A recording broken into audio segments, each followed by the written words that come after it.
5, but that's not a 1-5 defense over there. No, it's not. Yeah, no, absolutely. I think this defense is as good as any defense we've played up to this point, and we know that. And I'm not just blowing smoke or anything. I know their record doesn't show that, but it's a good defense. They're good at every level, and we got our work cut out for us for sure. How much are you looking forward to get back in Ford Field and it'll be fun. after being away? It'll be fun. Yeah, 2 away games, and to be back at home now in front of our fans, coming off 2 wins. It'll be loud. It'll be fun. When you have 4 road games in 5 weeks like that, I guess how do you kind of mentally, physically, is there anything else that you have to do when you're playing so many road games in a row like that?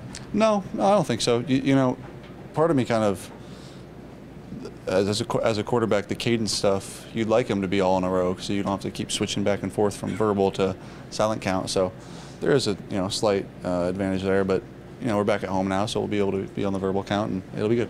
What do you make of being in the MVP talk? I know it's week 18, and there's a lot of football left, but you are consistently now part of that conversation. Yeah, typically the guys on the best teams in the league, that happens too, and a whole lot of guys on this team that could be in that talk, and we just kind of try to keep winning games. How much input do you have on, I want to call them trick plays, some of the creative plays? How much do you go to Ben and pitch things or try to create some of this kind of stuff? Trick plays, really none. I don't really think of those. Sometimes I'll think of like some crazy stuff that doesn't get put in, but the stuff that gets put in and that works is typically his. What would be your dream trick play? We might have already ran it, the one that I caught. That one's up there. Anything that I'm able to catch would be up there. What do you see from the secondary? Yeah, they're good. They're good. They're a really good defense. 2 veteran safeties, veteran corner if Snead plays, and the young corner's playing well too. So it's a good group. You and Ben just seem to be on such the same page the last month. Just what goes behind the scenes? What goes into kind of being on the same page that you guys are over the last month? A lot of time, yeah, a lot of we've been together now. This is our 3rd year, and so there's a lot of stuff that we're already on the same page on. But yeah, we're continually just communicating, just staying on the same page. I ask him a ton of questions. I ask him what may seem as dumb questions, but he never takes them as that, and he answers them well. And I try to just make sure that I know the intent of every play and make sure that we're all on the same page. Have you guys gotten to a point where you can finish each other's sentences, and how important is that between a quarterback and an offensive coordinator? I don't know if we're there yet. We're working towards that. Yeah, maybe one day, but it is important to be on the same page with him. Where I know when the play call comes in, what we're hunting defensively, what we're looking to get done, and it's a good thing to be on the same page with him. Sorry. Have you saw any defenses playing Amara any differently, and have you saw him adjust in any way at all? There's been a couple times where he's gotten doubled this year, but nothing too crazy. And teams it'll change throughout the year as the year goes on, but nothing too crazy up to this point. If you guys don't have Jamison on Sunday, just how might that affect how defenses play you a little bit? Yeah, good question. He was getting a little bit of cloud coverage, so maybe it'd be less of that. But if that's the case, that'd be the only thing that may change. The other guys, Dan said Allen Robinson's getting a bunch of looks, a bunch more work, could pick up a bunch of the workload if Jamison can't go. Yeah. What can you say about him, about Tim Patrick, about some of these guys that came in late in camp, and you're trusting those guys? Yeah, both those guys, him and Tim. It's been really cool to see 2 veteran guys that have had pretty good success in this league and have had their own successful career up to this point, and then come in here and drop their ego and say, I'm going to be a part of this team. And both of them have done such a great job, and I think Allen in particular not getting the reps that Tim has, and still every day in practice showing up and doing his thing, and today was no different. It was great. Jared, you guys have had a couple of little things the last couple of reflections and out, and Jamison out for a couple of games. Is that just you guys are built to handle that? You said who was that? Sorry, Jamison and Hutchinson. Jamison played last week. I know, but going forward. Oh yeah, we'll see. I don't know. Oh, okay, but whatever. You guys seem to roll with pretty much whatever is thrown your way.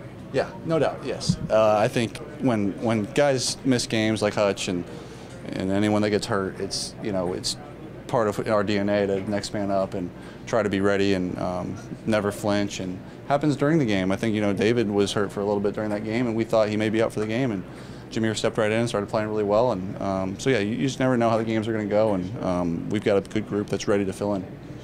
Johnson told us to tell you that he thinks you're ducking him for a 40-yard dash race. I'm not ducking. I've been telling him for years I'm faster than him. You think you'll take him? Yes. He doesn't want to race me. He doesn't want to pull a hammy. Thank you guys. Seeing this offense just from your initial film study of the Titans offense. Yeah, I think that they do a good job of, the run game. I think first and foremost, that's really the focus this week is, they do a really good job of scheming up runs, and we have to bring a certain mentality to this game to defend it, and that's really what sets everything else up for them. And they're still a really good team. I think back to when we were 1-6 in 2022, and I think they're going to come out hungry and ready to go, and we have to be ready for them. Do you feel like that experience, having maybe not such a good start and then being able to rattle off some games, helps you maybe take those teams a little bit more seriously? Yeah, I mean, just from we've been there. We know what it's like in their shoes and what they're still fighting for. And this is the NFL, and every team is really good in my opinion. So they have talent all over the field. It's just about them putting it together. We've talked about the depth of the linebacker room all year. What's it mean to see Nowoski kind of step up and find a way to produce from his limited role? Yeah, it's I think in training camp, he was on another team, and just to plug and play, and he was ready to go, and he took advantage of his opportunity. I think that's what what Shep preaches in the linebacker room, and that's kind of what we all have done. And it's cool just across the board seeing guys step up and in bigger roles than what they pictured going into week one, really. And Nowowski's just one of them.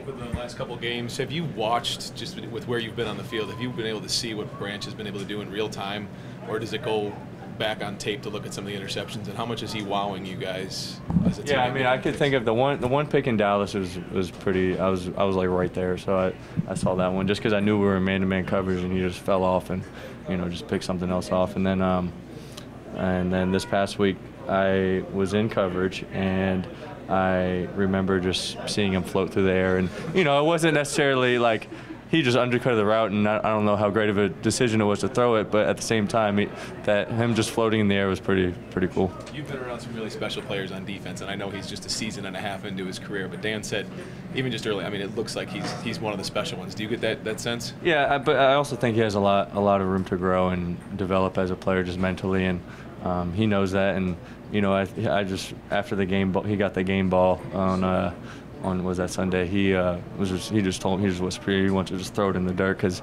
he has one or two plays that he wants back, and that's just the type of player he really is. Alex, you sense AG leading on the linebackers more to generate a pass rush with Hutch out, and what do you guys like about those opportunities, especially blitzing? Well, I mean, maybe, yeah, for sure. I think that we have to manufacture a little more pass rush, and that starts with, I feel like our room really does it all. I mean, I played nickel in the Seattle game. Malcolm's playing nickel, like actual in the slot this past week, and we had to. We've had to, you have to, and I feel like our room is the room that really does it all, and and that's across the board.